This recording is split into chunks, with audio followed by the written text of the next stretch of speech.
So Paddington in Peru was directed by Dougal Wilson and it stars Ben Whishaw, Hugh Bonneville, Emily Mortimer, Julie Walters, Antonio Banderas, and Olivia Colman. In this movie, taking place after the events of Paddington 2, Paddington learns that his Aunt Lucy has been missing from the home for retired bears and is lost somewhere in darkest Peru. So he and the Brown family go to Peru to try to find her, and basically encounter all these other people, and that's this movie. So this was a movie that I was really looking forward to, but I was incredibly nervous about.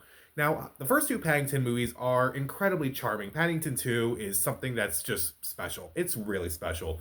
And those movies are honestly two really positive movies that if I'm feeling down, I'm going to watch those movies because those are just beacons of positivity. And I was hoping this movie was going to be as good as the first two movies, but I was a little bit nervous about a couple things.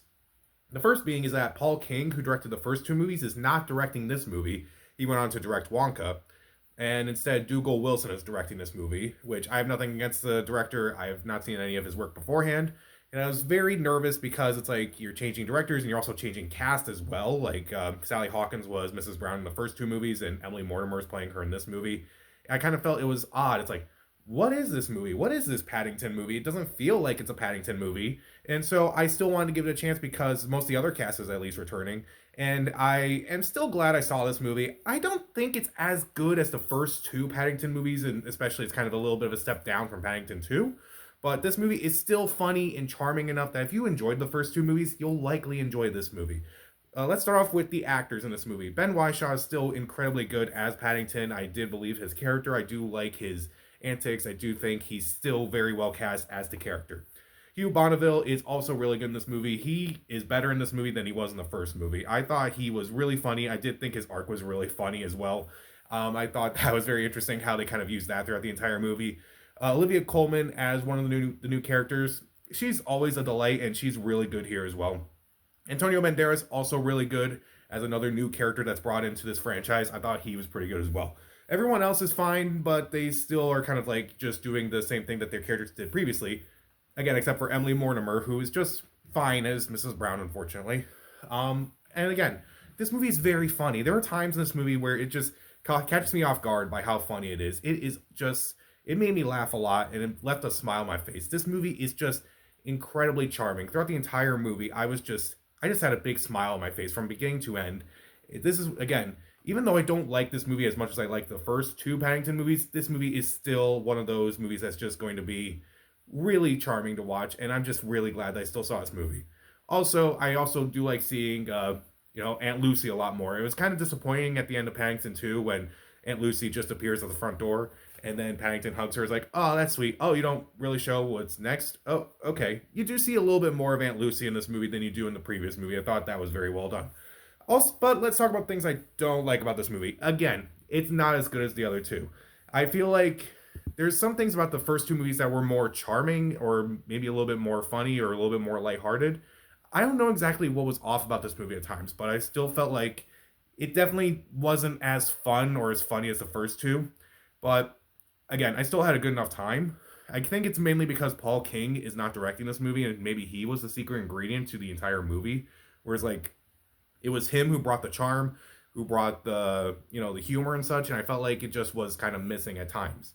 And also, it kind of relies on the first movie. There's like one scene towards the end of the movie where they literally show the first interaction between Paddington and the Browns, except they don't show it because again, Sally Hawkins played Mrs. Brown in the first movie, and they replaced her with Emily Mortimer in this one, and they don't show her face. It's kind of odd. I don't know if I really like that. Also, there are a couple missing running jokes that I really liked from the first two movies that are kind of either missing or kind of just toned down. There was one actor who appears in this movie that only appears in like montage quickly, and I thought that was kind of disappointing.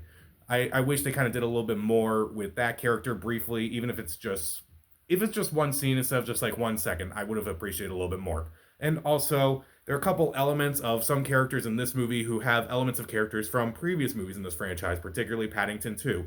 If you've seen the movie, you know what I'm talking about. There's a moment involving Antonio Banderas' character, and it kind of reminded me of like, wait a minute, this is like this from Paddington 2.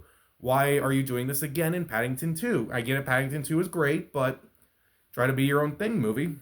And again, I still think this movie's a good time. I think the acting is really good. I do think it is very fun and funny and just again heartwarming and charming throughout. And I do like seeing a lot of the characters again. I do like seeing what kind of adventures are going on in this movie. And even though I don't think it's as fun or as funny as the other two movies, and I do think there are a couple missing jokes from the first two movies that could have easily been in this movie. And also, I feel like there are some elements from the previous movies that are just kind of brought in this movie unnecessarily. It's still a fascinating movie. It's still a fun movie to watch. If you love the first two Paddington movies, definitely check this movie out. But if you have not seen the Paddington movies, please do check them out. They are delightful. There is no other word to describe them except for delightful. So I'll give Paddington in Peru 3 out of 4 stars. See it. Really good trilogy now that I think about it. That's rare these days. So, what is a movie or movie franchise that you expected to hate but actually really enjoy? I thought I was gonna dislike the Paddington movies, but now those movies are just really charming to me. Comment down below, subscribe to the channel. This is Pat, and stay safe.